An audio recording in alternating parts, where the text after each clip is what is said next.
Hi,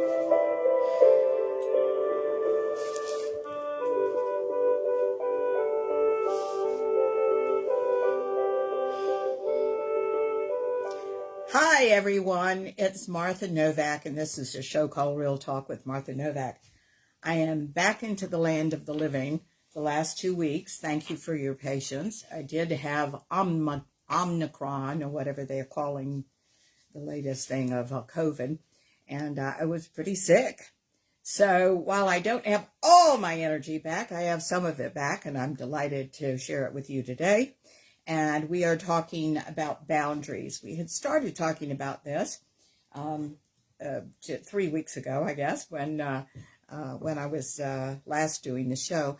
And I wanted to finish my thoughts about this because boundaries are an extremely important part of your self-identity and your self-expression and who you really are. So if we're talking about always your authentic self, which is true on all these shows, I think this is an extremely important thing to understand. Some of us grew up having good senses of our boundaries. Some of us grew up without having a clue about what a boundary was because they'd been crossed so much by other people in our family and by us. Because let me tell you, if anybody has crossed your boundaries and you didn't call them, you're probably crossing your own. So we're going to talk about everything, and we're also going to talk about how to do this. And one of the helpful things that might really help you put some of these things in place. I'm glad to be with you. I hope you all are all well and healthy. You know, I don't know where the heck this thing came from, except it's just in the air, I suppose. And I have taken loads of precautions, but still, yeah, you got to go to the grocery store or something from time to time.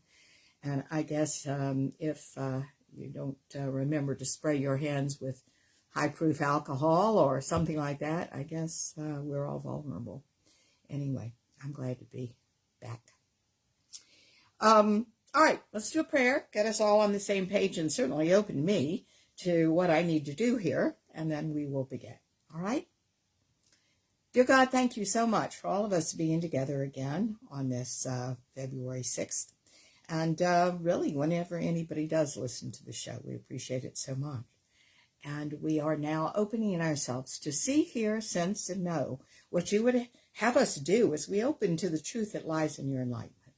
Show us what we need to do to help us with our boundaries and our sense of self that we certainly must protect and have here in the world, and lead us to the authenticity that is us as you. We thank you so much, dear God. We open ourselves now to see, hear, sense, and know what you would have us do as we open to the truth that lies in your enlightenment. Thank you. And we say this prayer now, knowing these things are fully so, and so it is. Well, I see all my friends here. Thank you so much for tuning in today. I am just delighted to have you with us. All right, let's go to work, all right? By definition, a boundary is, of course, anything that marks a limit. And psychological limits define, and this is really important for you to know, your personal dignity. That's something that we haven't said very often on these shows, that we should have dignity, that we have a right to dignity, is it almost goes without saying, but it doesn't, because so many of us are not protecting our dignity through boundaries. So that's one of the reasons we wanted to talk about it today.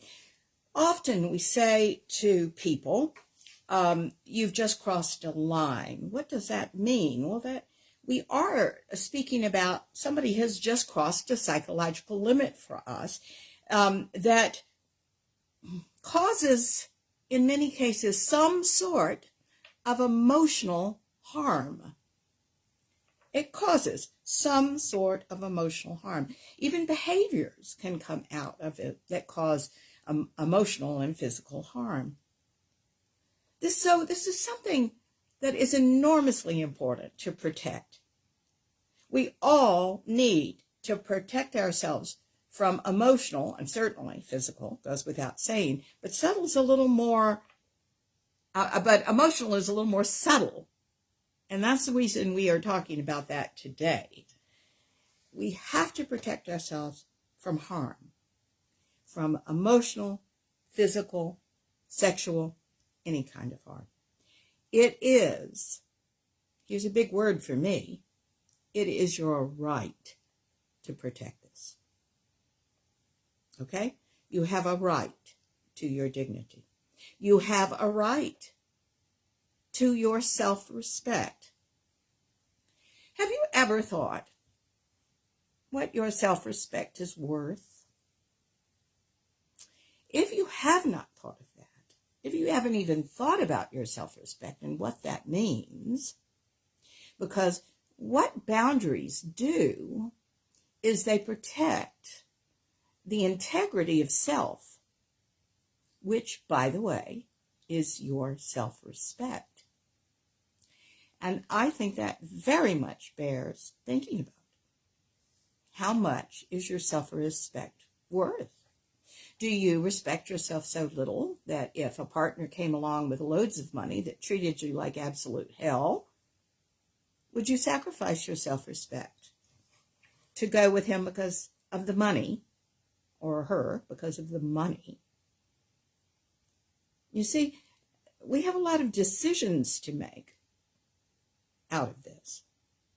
And I think that you will never be happy with yourself. As a matter of fact, I think it leads to a perfectly miserable life if all of us do not know that we have a right to our self-respect and to know where our psychological limits are, our boundaries are, to protect ourselves, the integrity of ourselves. Now, some people, as you well know, have a very hard time setting boundaries. They even may believe that setting boundaries is rude. And this always is indicative of some sort of child abuse when they were young. It was really interesting in class yesterday. We were working on this in my advanced class, and I had people say back to me, and by the way, this is an important exercise for you too. When you know what your limits are, when you're about to go in and define them for somebody, you can practice with a good friend, you know? Saying them out loud, really important. Hearing your voice, hearing somebody hear your voice, very important. So we were defining boundaries, and I would say it to me. Say it out loud to me. And there was one woman, I can't remember what her a boundary was.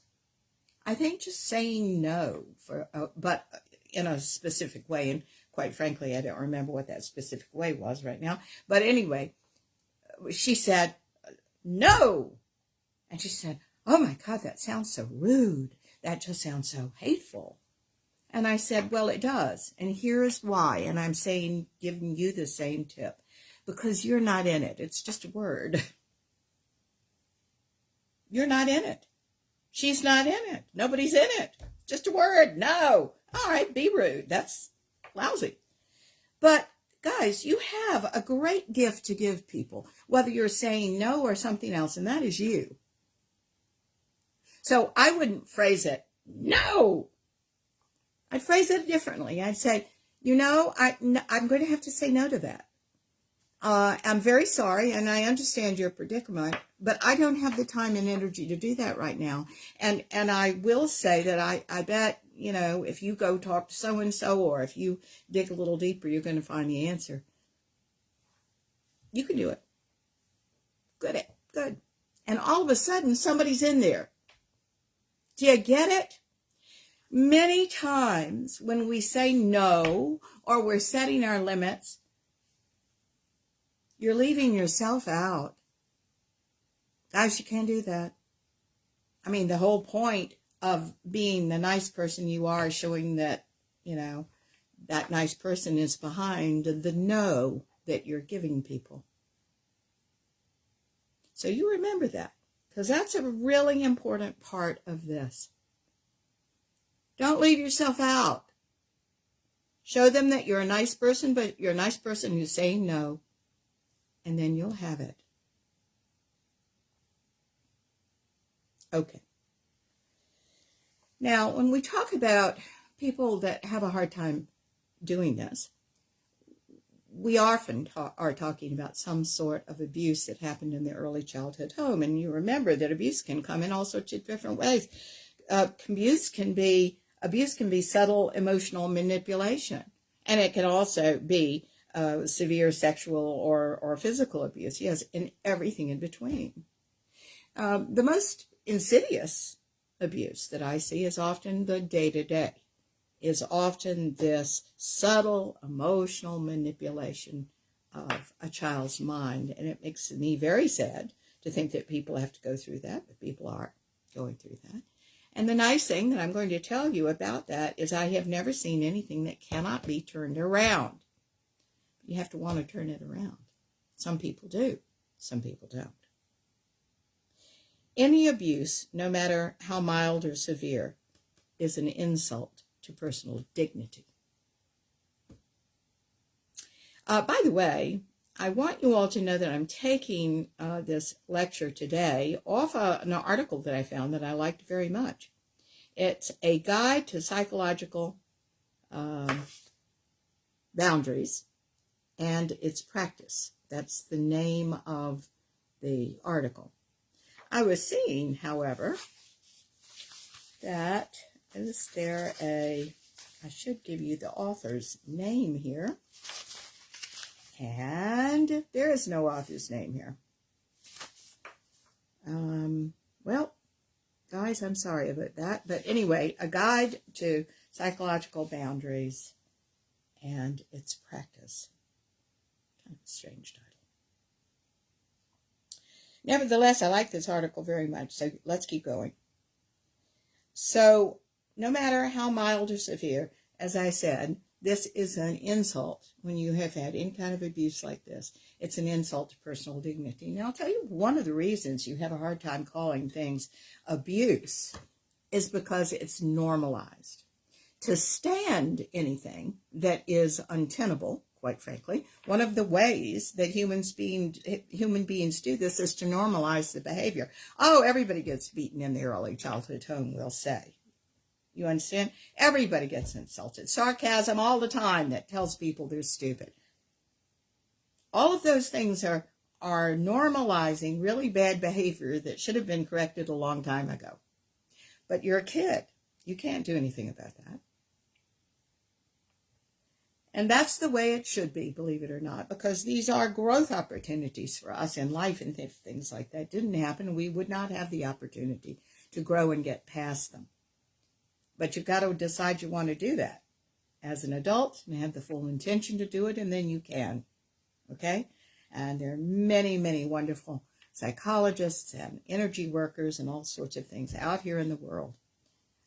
Well, hello. Oh, look at everybody. Thank you. Dawn, hello, darling.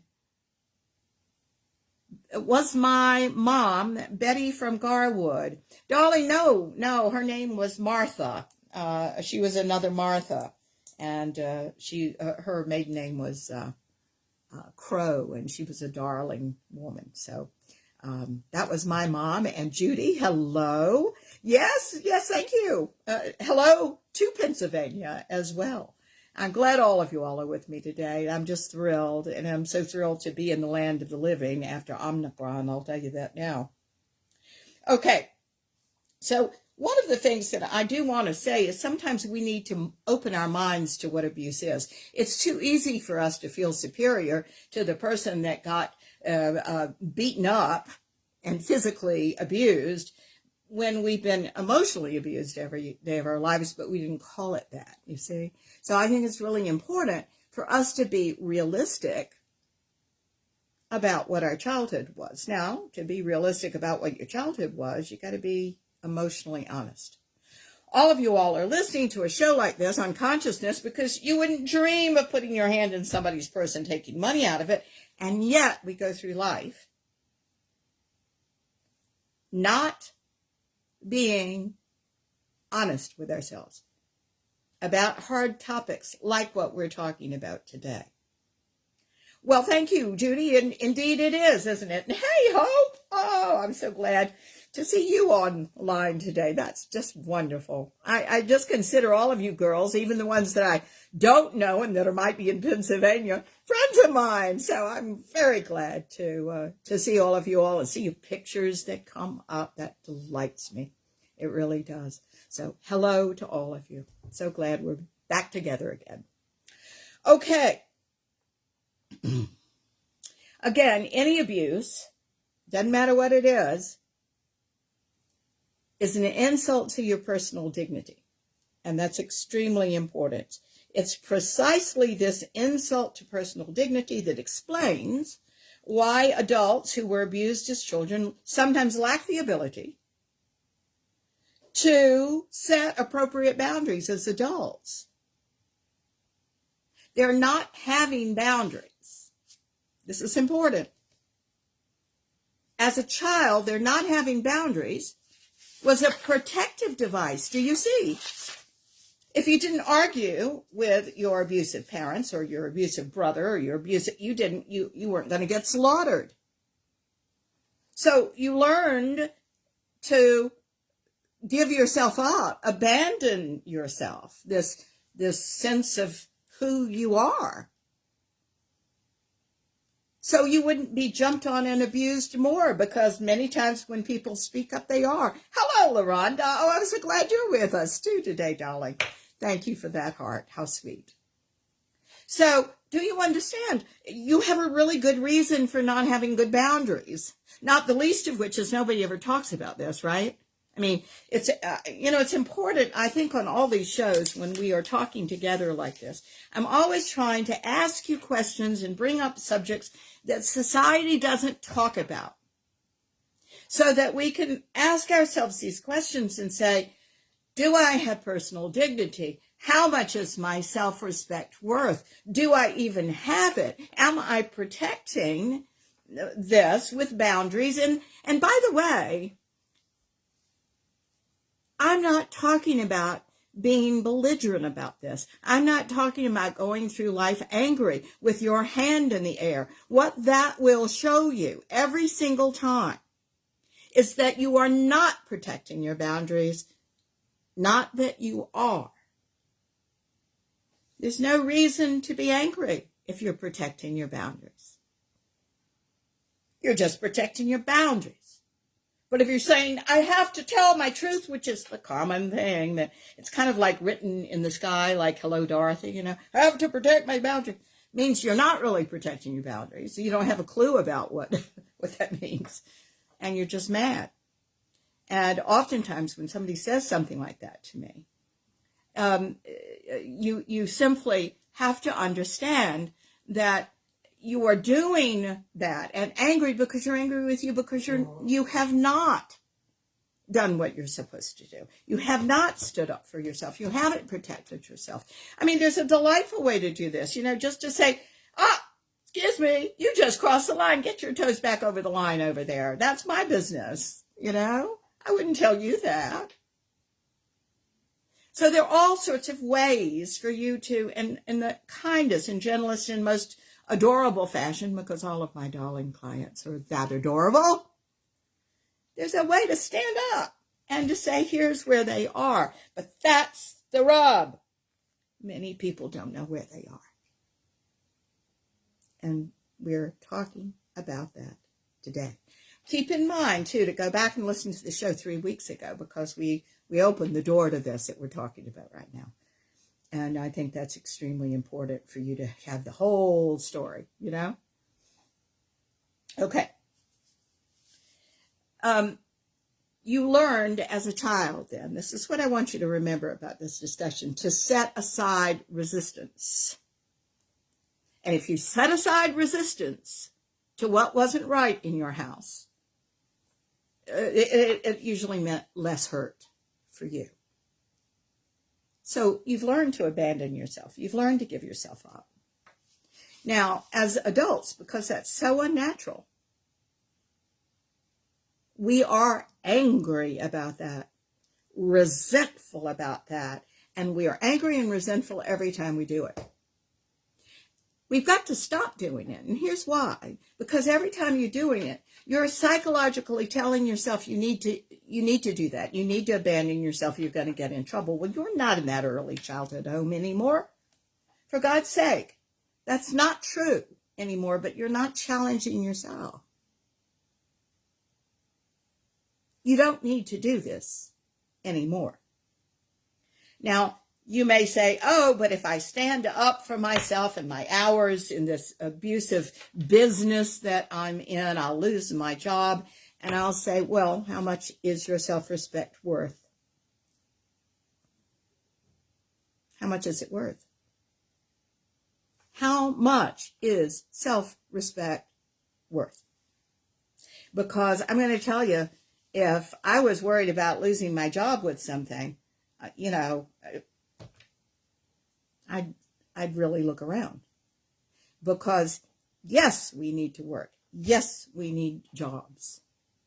But you've also got to respect your boundaries. I know in a lot of, I know companies all the time that just will take and take and take and take. But you're not putting up the boundary saying, I'll do that tomorrow.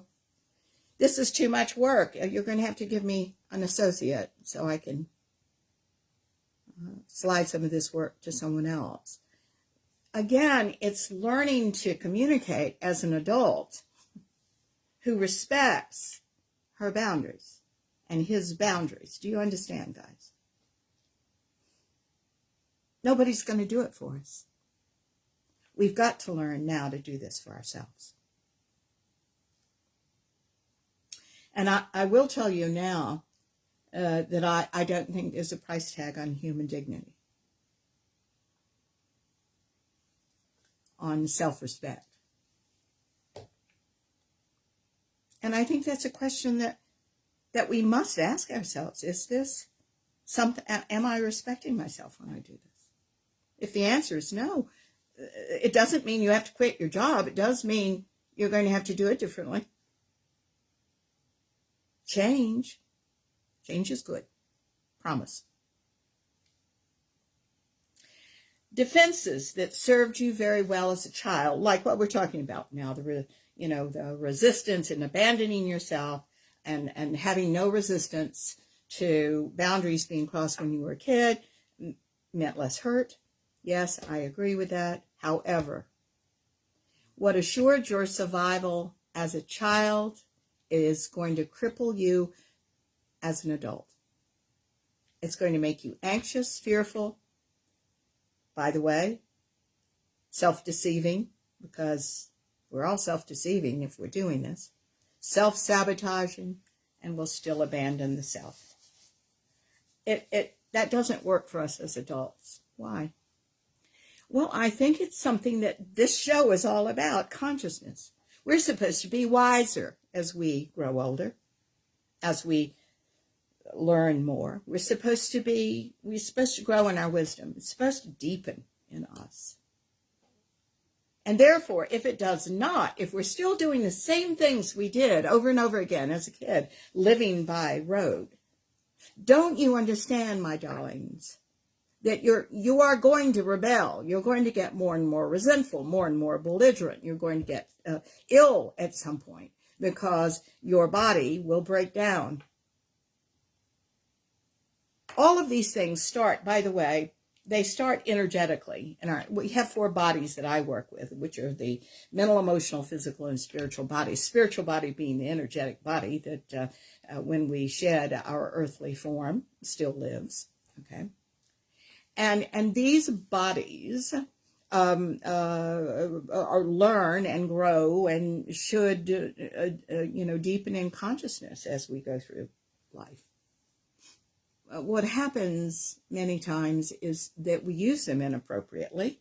For example, we will have all of the energy that we are dealing with in the emotional body, and we'll hold on to that because of abuse our whole lives, instead of getting through it and letting all of that energy transfer to our spiritual body and in this moment of living, so that this moment is a good one. Here's something I taught yesterday that everybody really finally got, and I want to share it with you. And it is this. All of this that we're talking about right now, this abuse that you suffer, this lack of boundaries, or protecting your boundaries with an iron fist and inappropriate anger, all of those things that existed are part of your story. They're your story. Human beings love stories. So you're saying, well, what's wrong with that? It's part of my story. Well, I'm saying if you're going to be a conscious person, if you're going to live your potential, which is what a conscious person does, you're not supposed to have a story. At some point, you're supposed to put the story down. Now, what takes its place, guys? What takes the place of the story that we have so identified with? What takes the place? Well, here's the secret to life. You ready? What takes the place of your story when you put it down is this moment. This moment right now. And the next one. And the next one. In other words, fully living in this moment. Now, it was interesting in my class yesterday because at one point I asked a woman to demonstrate this. I said, okay, all of this that you've been talking about is your story.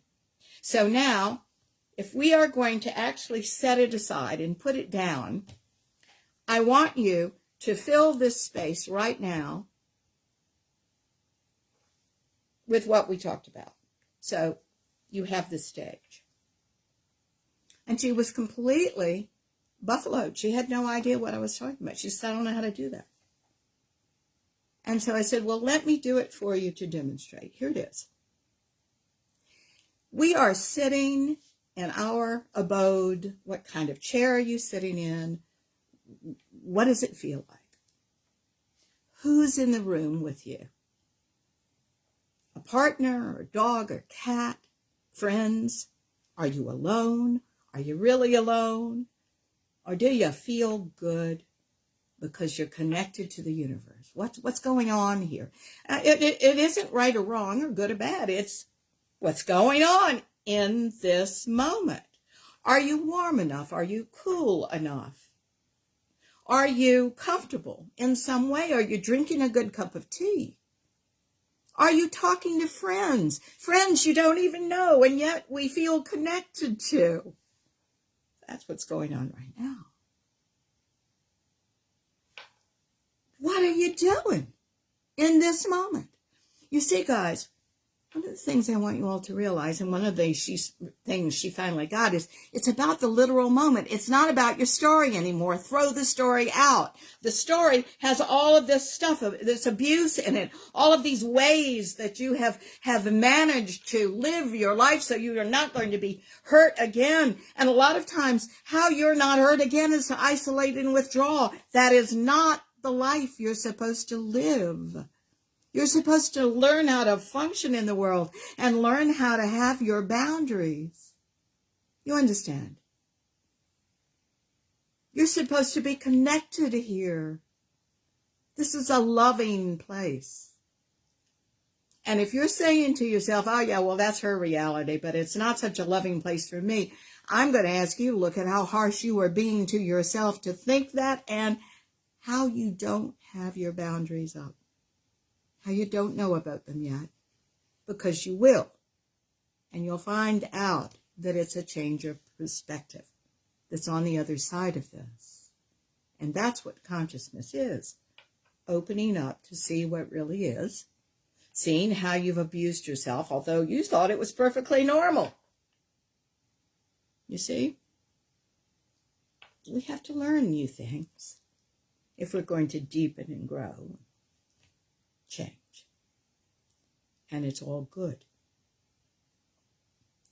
So the first step to overcome the belief that you are, by the way, worthless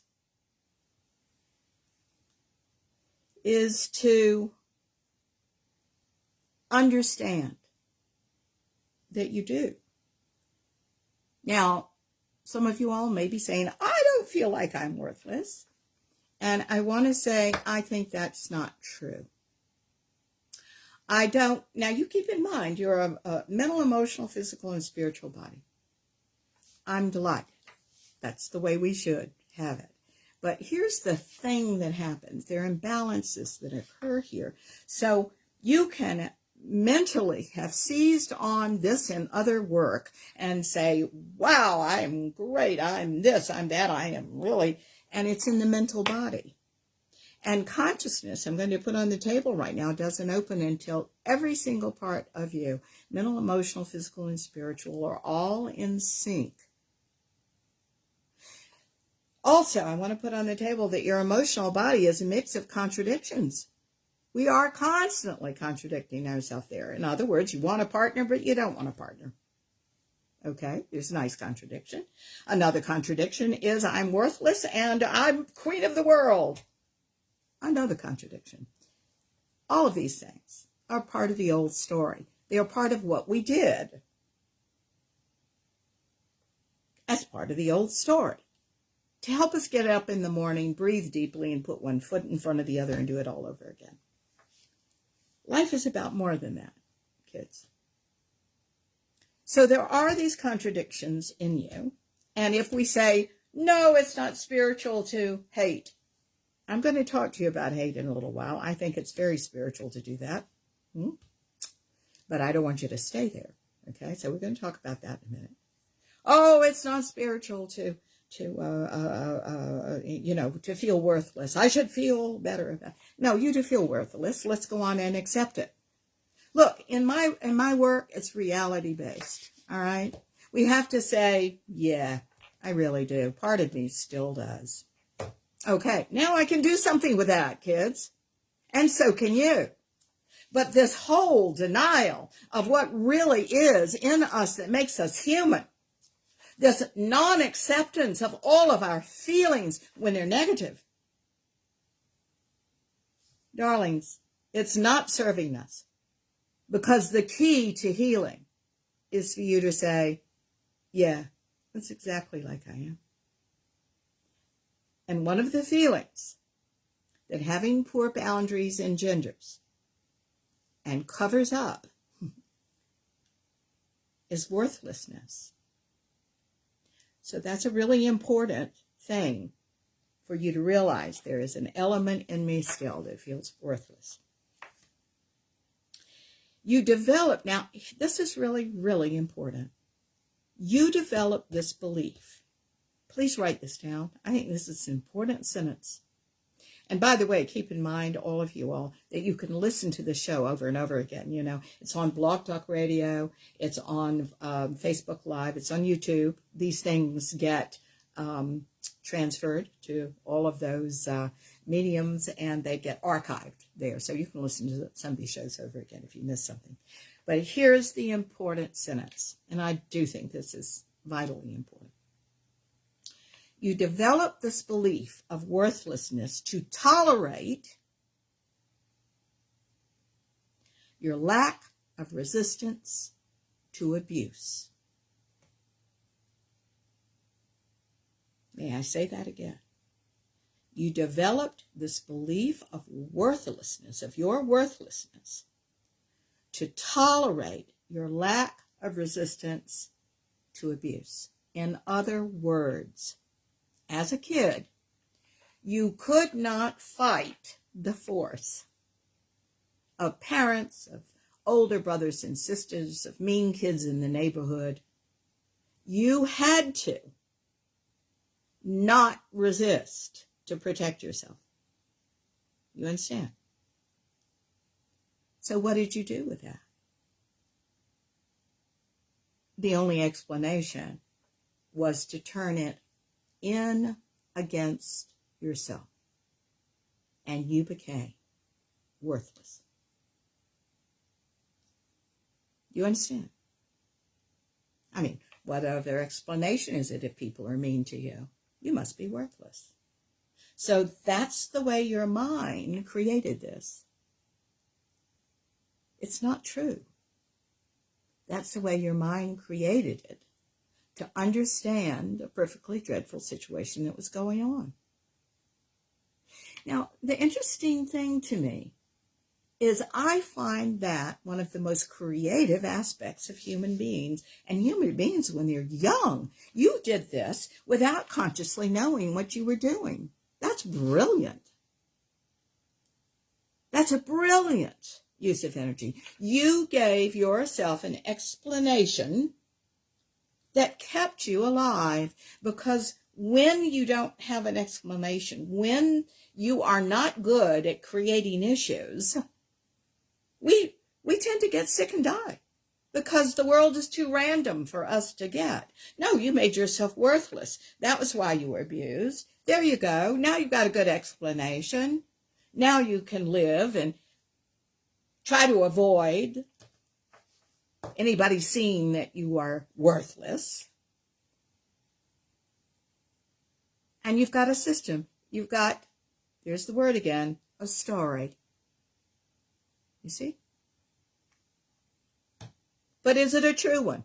No. What is true is that this was pretty smart of you to do, but you don't need it anymore. You're living like you are still in your early childhood home. You're still living as a child mentally. And emotionally, we've still got to address that. Okay, good. You convinced yourself that you're worthless. And because you did, then you could more easily justify not resisting anything that degrades your value. You understand?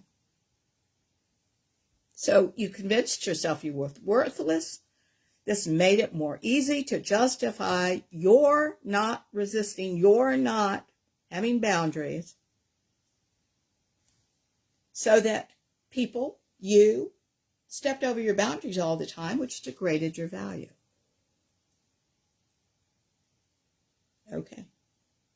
Now, in this article, they go on to talk about something that I used to talk about years ago, but now everybody talks about it. So, and that is when you're in an airplane, when you're going on a trip, and the airplane makes the announcement that if they lost cabin pressure, you should put the mask over your face first, right? Well, they go on to talk about this and say, why are they doing that? And I did think the explanation was very good here, and I think it's valid, however simplistic to what we're talking about right now. At high altitudes, there's very little oxygen in the air, and the brain can survive for only a few seconds without supplemental oxygen. So, in the time it takes you to help someone else who is confused and struggling, you could both pass out and die. And this is why they say put your own mask on immediately. And you will have then the oxygen you need to survive and to think clearly, so you can help other people at that time. And so the reason this is a popular metaphor that everybody talks about is that unless you take care of yourself first, you can't help other people. I knew a woman years ago that had a very difficult pregnancy, and she finally got pregnant. Her husband was kind of, he was antisocial personality disorder, quite frankly. So she divorced him at one point and reared the child herself, which I thought was quite admirable. But she couldn't understand why this kid had such a low self-esteem. Now, she was not a client of mine. She was a friend of mine, and I might have mentioned to her, well, kids are going to do what the parents are doing. Maybe you ought to look at your own, because hers was certainly in the gutter. You really can't expect to be a wonderful influence unless you've done the work on yourself, kids. You got to help yourself. Okay. The belief that you're worthless is a negative belief that you, by the way, now here's the important thing, and here's something I need for you to take, and that is that you created this yourself. The meanest parent in the world cannot make you create a sense of worthlessness. Oh, it looks like they can, but they can't do it without your cooperation. without your buy-in. So the bottom line is for us to say, yes, I created this myself, and now, and this is why that's important, now you say, I can create something else. If you take responsibility for that, you can create something else. Okay, very good. Let's talk about the second step, other than acknowledging that you feel worthless, so it's part of the first step. The second step is to understand that healthy boundaries derive from love and not fear. Now, you all have many times had me tell you about the ego child's mind that is fear-based and the highest mind, which is love-based, okay? By the way, the highest mind that is love-based is your potential. Everything is easy there. That's where the solutions are. It's not where the story is. That's where the moment of solutions is. You understand? It is the ego child's mind that roils around in the story and tells it ad nauseum. Okay.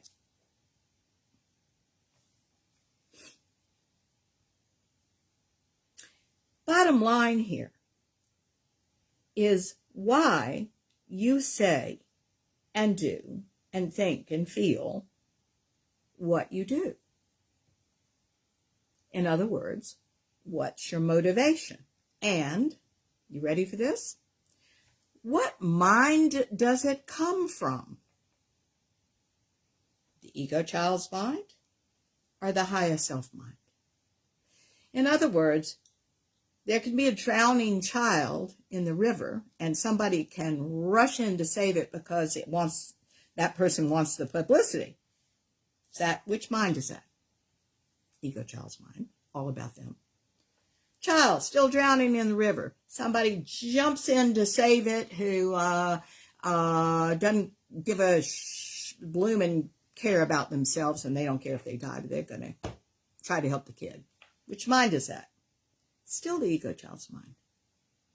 Let's have somebody that jumps in the river and is strong and can get that kid.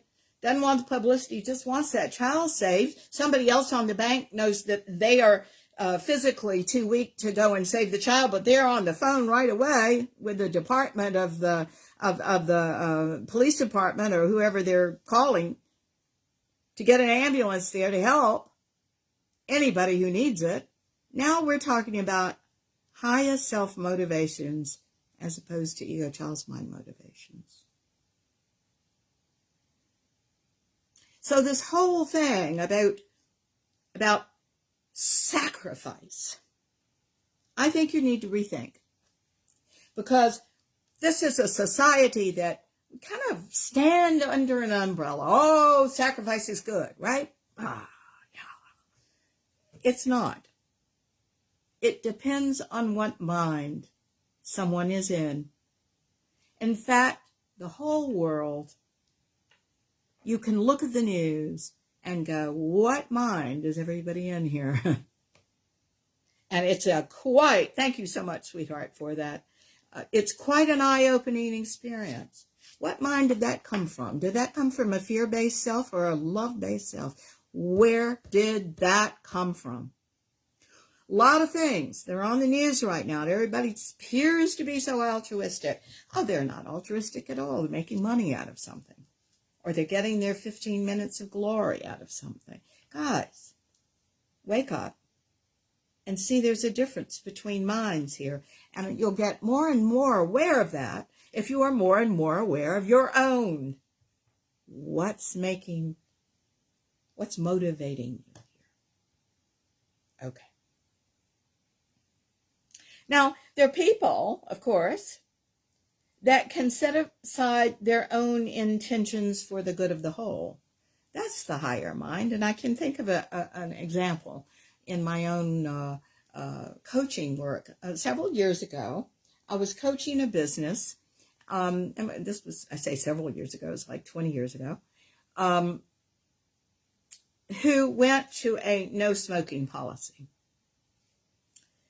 The problem was the woman who I worked with in this company, who was the head of HR, smoked.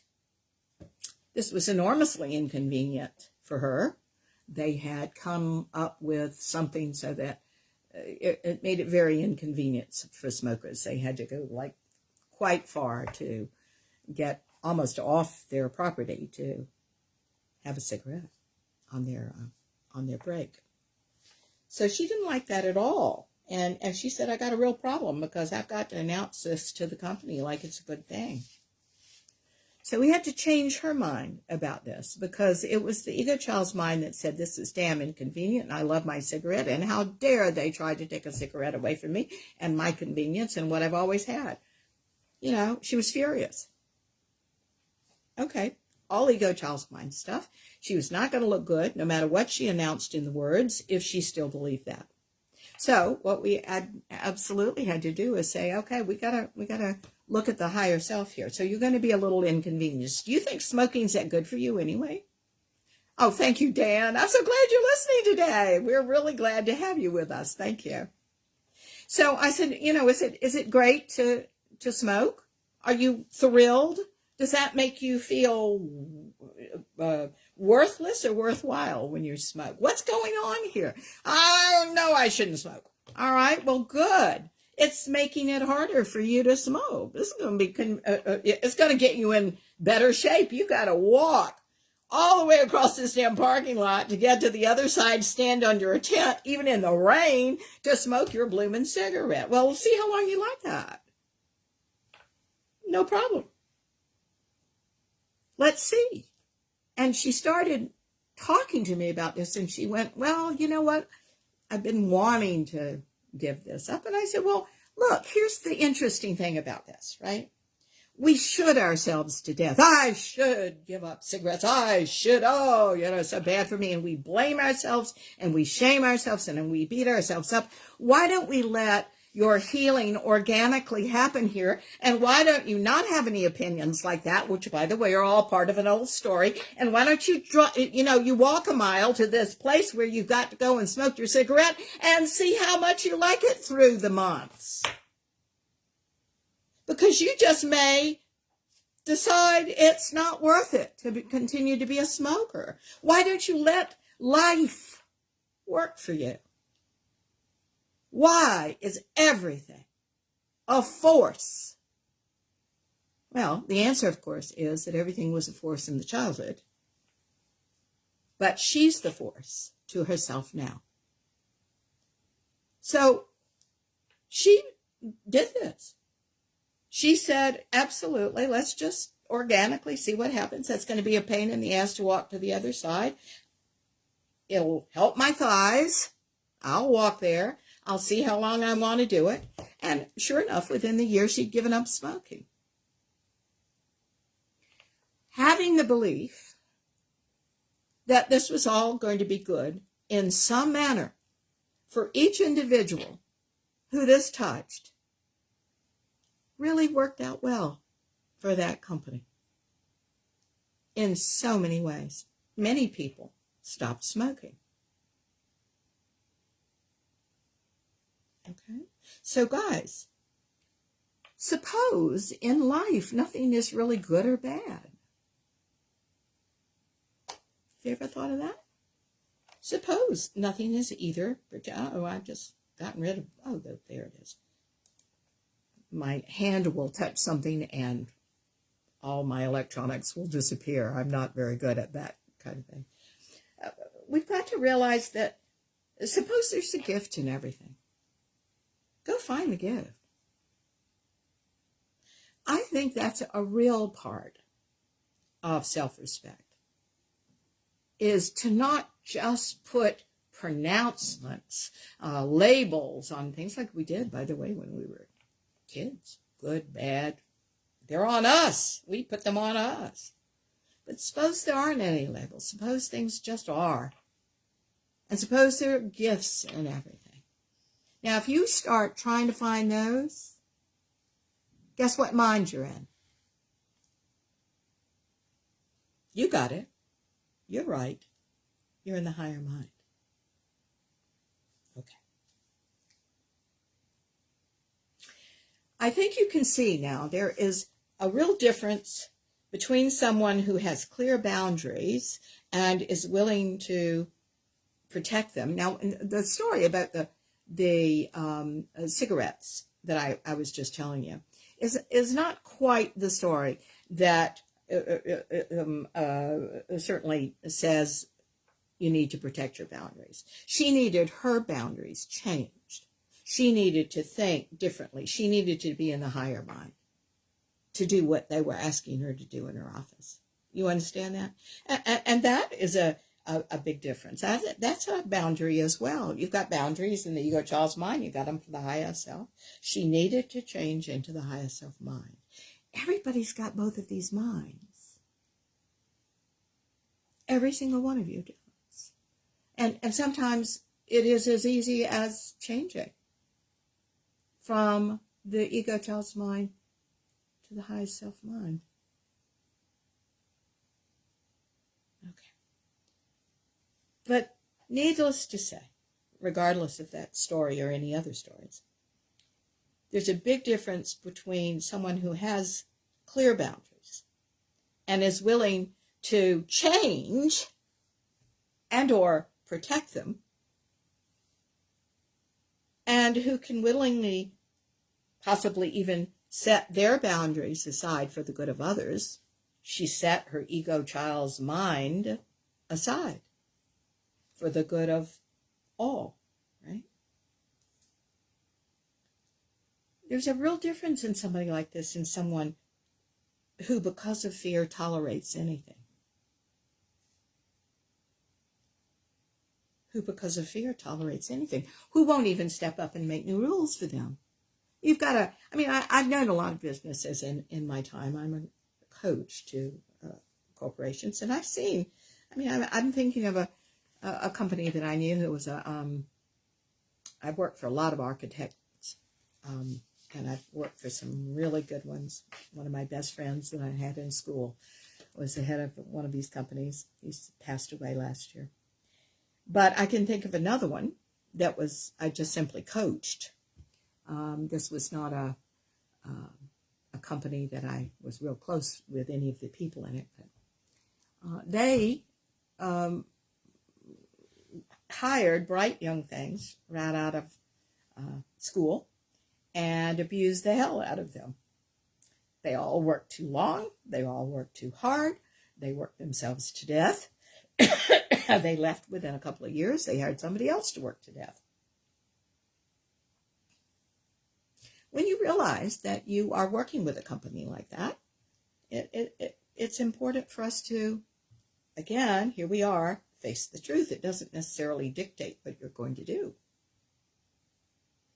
All right? You can either quit, or you can protect your boundaries as much as you can within a company like that. Right?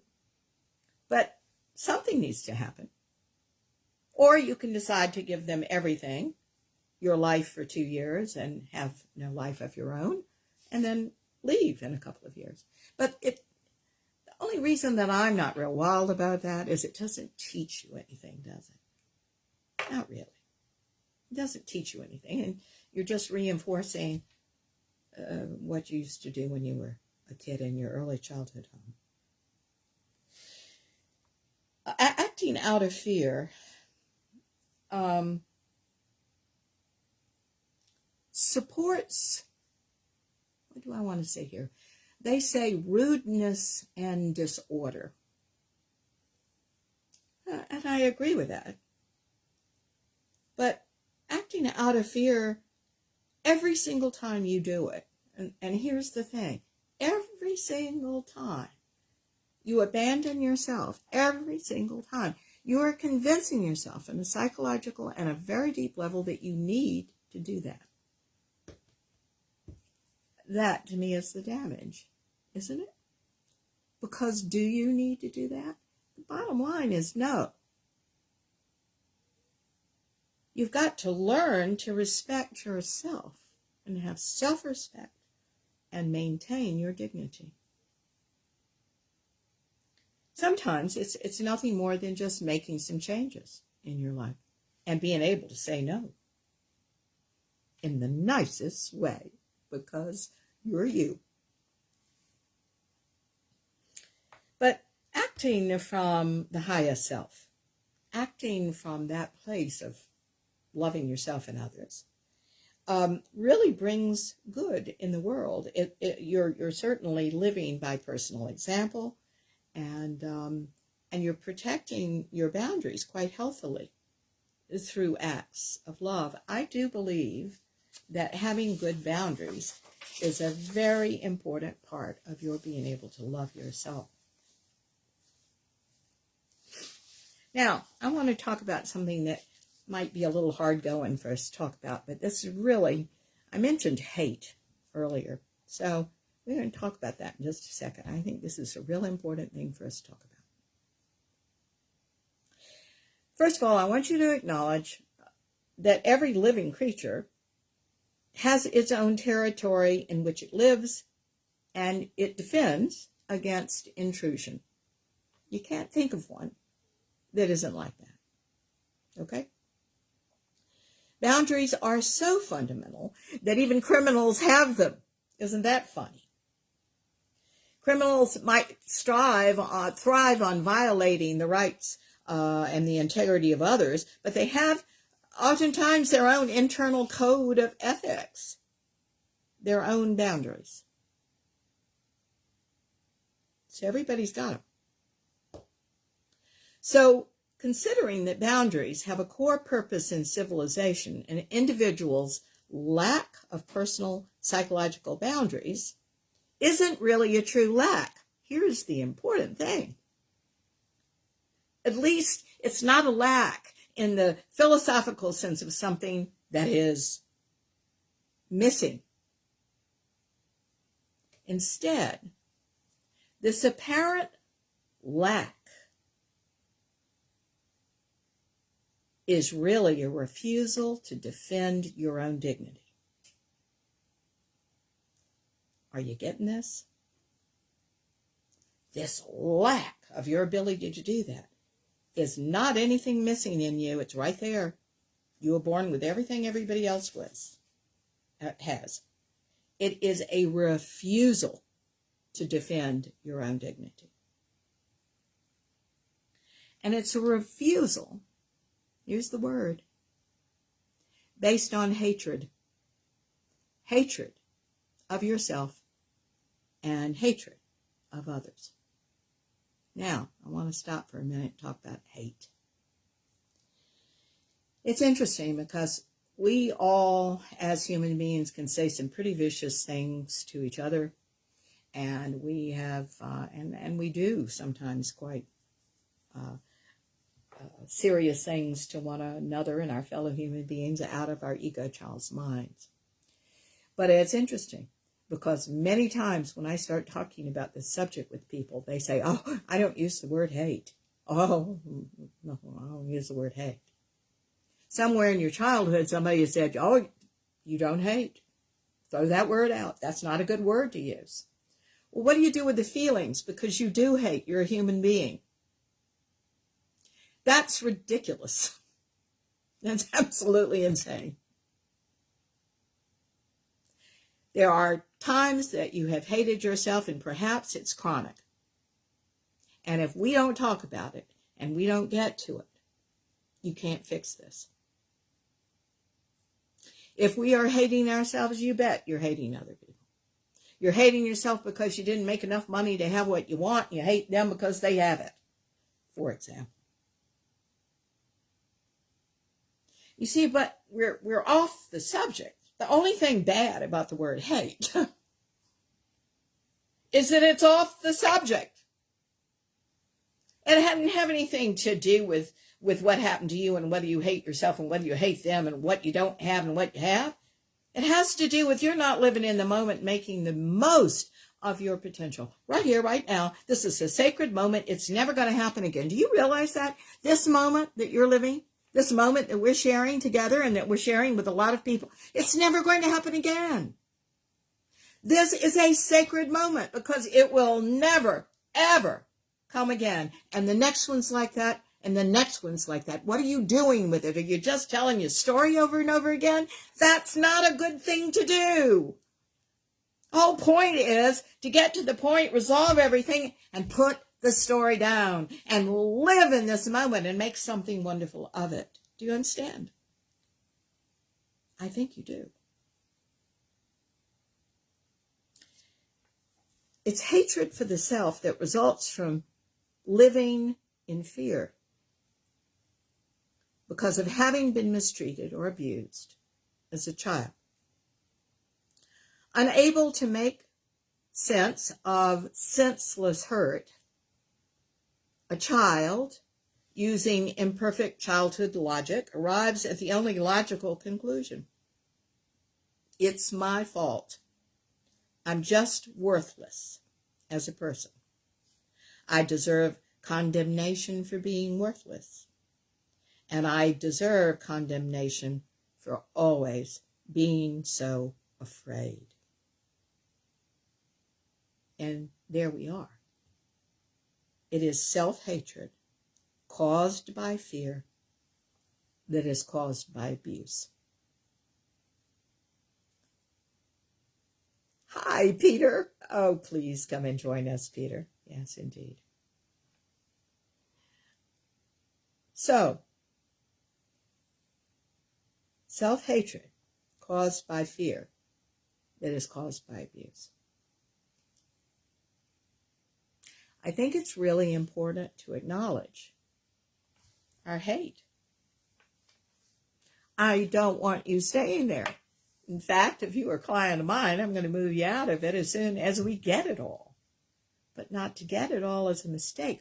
You know, I hear, the release, the healing is actually in all of this stuff, not in the denying of it. That just adds a layer that we can't get to. It's a wall in front of what we need to get to. That's what I'm trying to say. So guys, let's be honest. The fact that you have an element in you that might hate yourself, does that make you an unnice person? No, it makes you a person that's human and that has an element in you that hates oneself. You have many other fine qualities as well. You know what they are. I know what they are too, because I'm one of you. We're all human, right? So, what are we doing? What are we doing hiding any of this? I'll also put on the table that words like hate, we're so afraid of. Oh, it's ridiculous. When, here's why I don't hate that word or any word. Because it's all love that couldn't be itself. It's all love that couldn't be itself. And what you're doing when you do consciousness work on yourself is you're taking all these words and you're just changing them back into what they really are. That's why you can do it. Because it was love to begin with. It's the same thing as an ice cube. I mean, you can't change ice to water to ice again, or vice versa, because you couldn't do it if it wasn't already that substance.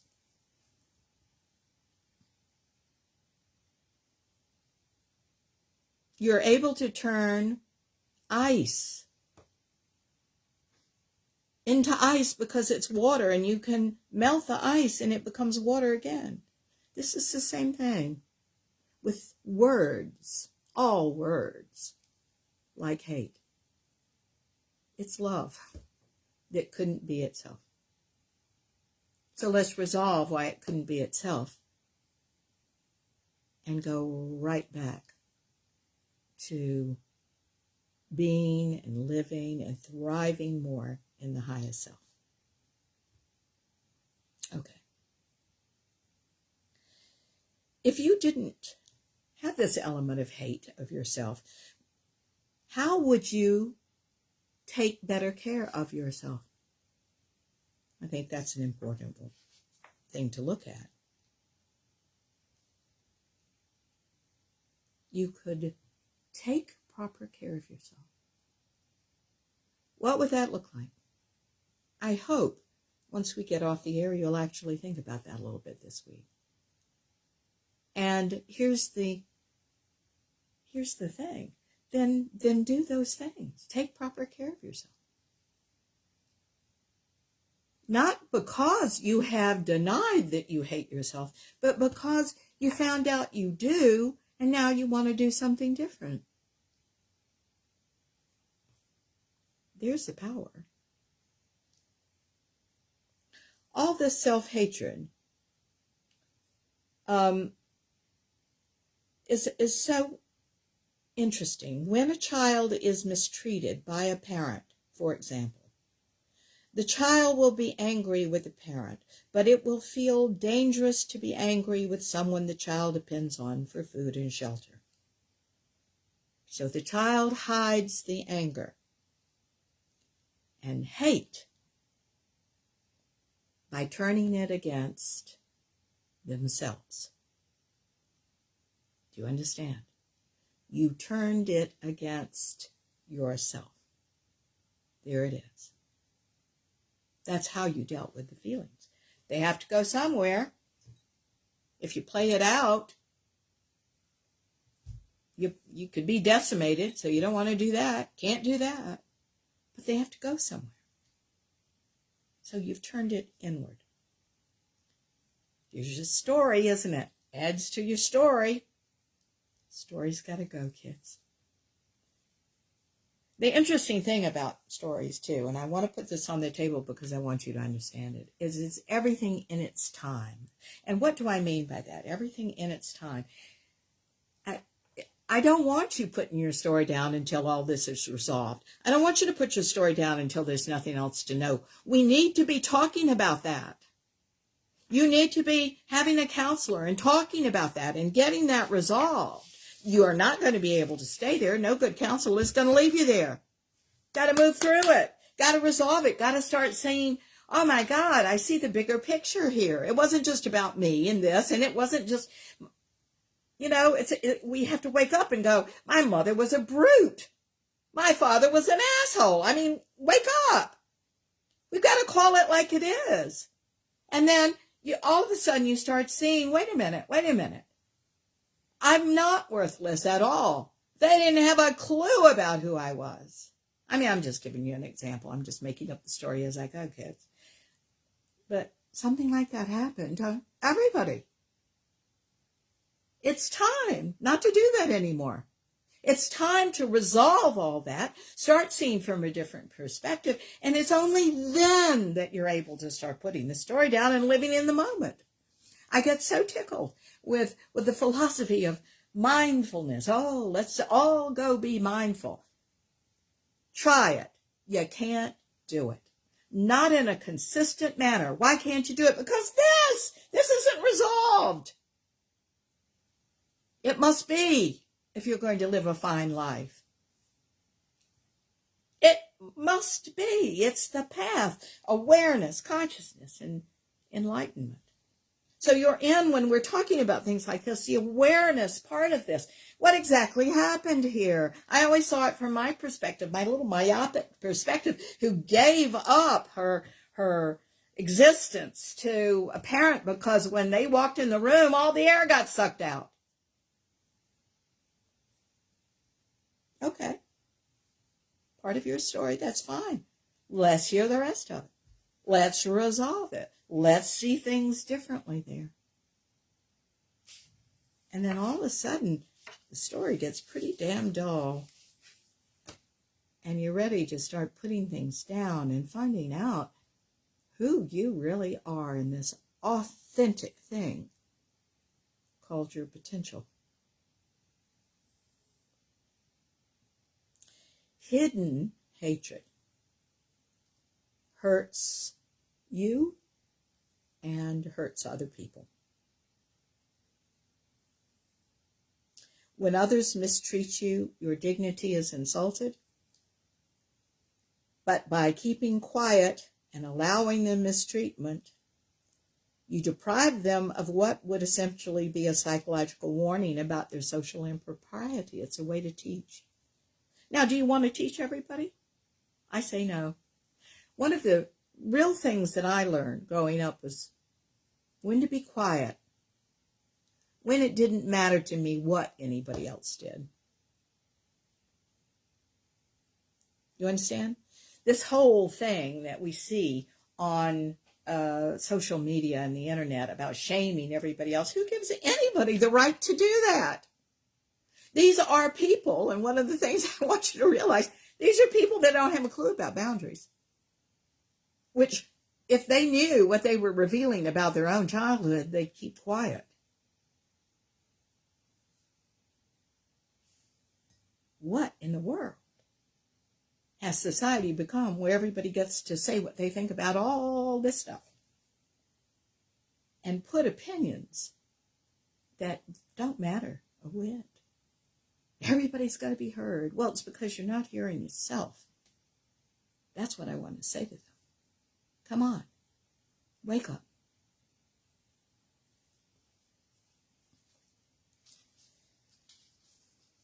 All right. Let's see what else I want to say here, because we've got 18 minutes left to go.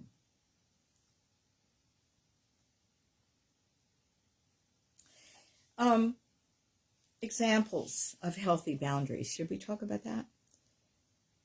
Here's some examples. Refusing to break the law. Breaking the law is just an act of hatred to authority, a criminal act with unpleasant consequences. So a healthy boundary is refusing to break the law. Another healthy boundary is refusing to bend the rules. Now, rules sometimes can be relative, but sometimes not. You have to make those decisions from your highest self. Another one, refusing to betray your moral values. Or how about another one? How about refusal to betray your loving values? I heard a story. I've heard the story before, but a client shared it with the class yesterday. And I thought this one was wonderful. And we changed the word loving, moral, which was in here, to loving, because he has a daughter. The daughter is in a cult. The daughter is, it isn't a cult that doesn't allow her to speak to other people. It is a cult that does a lot of proselytizing, and you have to believe what they believe, and you shouldn't do this in your own home because, I'm here and I believe this, and it's that kind of icky thing. So after years of, quite frankly, this woman insulting him, of years of taking it because he wanted a relationship with this daughter who was by a first marriage, and he felt very guilty because he left this first marriage and felt bad about deserting the kid, He finally had had enough.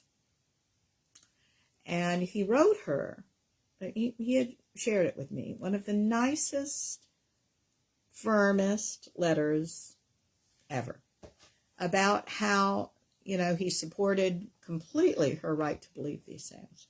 But she was not going to come to his house anymore and tell him how he had to live. And he spelled it all out in a very lovely fashion, not at all angry, but just, here's the lines that you're stepping over.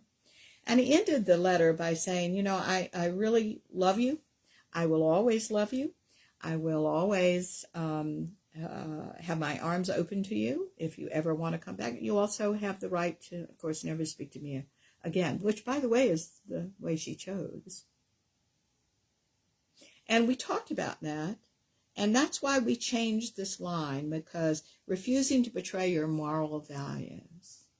It was really about refusing to betray his loving values, and I'll tell you why. when she behaved the way she did, it affected his love for her. It affected his love for everybody. He got angry. Instead of, he wrote this letter because he wanted to love her.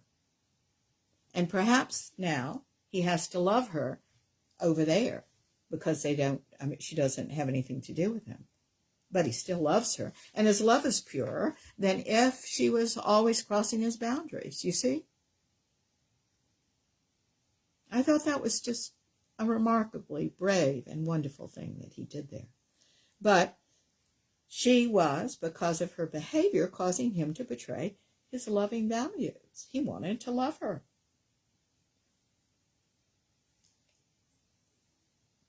Another example of healthy boundaries is refusing to allow someone to get too close to you emotionally. Refusing to allow someone to get too close to you physically is another really good example of healthy boundaries. Okay. We're almost finished here, and I've got quite a lot to say, but we're almost done. So may I suggest that we end class right now? And I want to say I'm so glad that we're all back together. Please stay well out there. This virus was intense that I had, and you're so kind to be back, all of you, and to be with me again. Thank you so much, and thanks for your patience, and thanks for your faithfulness as well, that you come back when you have a feeling I'm here. So that means a lot to me. I had been so ill that it was hard to communicate. That's really how it all happened, but I'm so glad that I'm getting there. It's interesting because what I am left with is some tiredness, and so I've just got to take care of that for a while, I suppose. But that I am back and able to do what I need to do and think and be with my loving friends, well, that thrills me. Oh, thank you, sweetheart. I love you too with all my heart, Tracy. Thank you for listening. And I love that little Roxanne. What a cute little picture. That's adorable. And Dan, it was wonderful having you with us today. And here we are. You guys, thank you, Judy. Oh, you're so dear. Y'all are just real blessings in my life. Thank you, Sheila. Oh, Sheila, I'm so glad. Oh, you are getting over the virus too. Isn't it awful? Oh my Lord, it really knocked me for a loop. I think I've got some, some health problems that are going on kind of underneath. It's nothing serious, guys. It really truly isn't. But, like I have chronic sinus trouble because years ago I broke my nose, so I can't breathe out the left side of my face anyway. So when Omicron happened, it was like, oh my God, this is blue and serious, because of all that.